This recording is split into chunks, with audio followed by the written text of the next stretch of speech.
Yesterday morning in Chicago, Illinois, the federal government deployed Black Hawk helicopters to raid a residential apartment. ICE agents broke into the homes of U.S. citizens without presenting any warrants at 1 a.m. while people were asleep in their beds. U.S. citizens were zip-tied, dragged out of their beds, and forced to wait for several hours in the cold. These citizens committed no crimes. The only justification offered to these U.S. citizens for the warrantless entries into their homes, for the hours-long detentions in the middle of the night, was that ICE agents needed to check first whether they were U.S. citizens. These are, of course, the same ICE agents who have admitted that they detain people based in part on their appearance and their proficiency in non-English languages.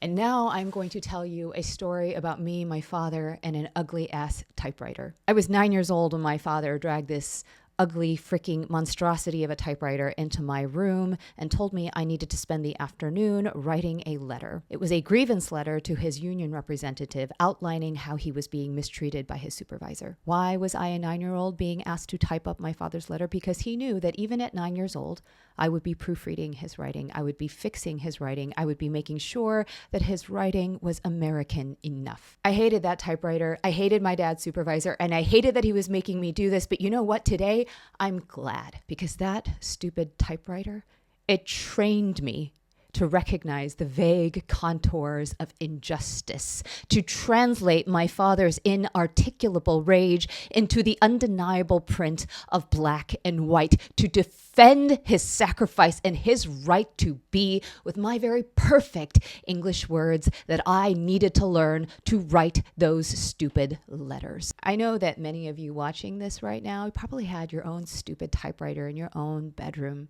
That at 9 years old, you too were being asked to translate bank statements, invoices, weird-looking letters from the government, that you too had to hop onto customer service phone calls, watch your parents get humiliated, debased, infantilized, dehumanized because they had the wrong freaking accent. I know you had to suffer through the slings of microaggression when you were too little, too young, too unarmed to do anything about it. Well, you're not too young.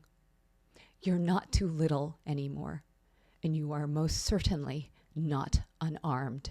Use those English words.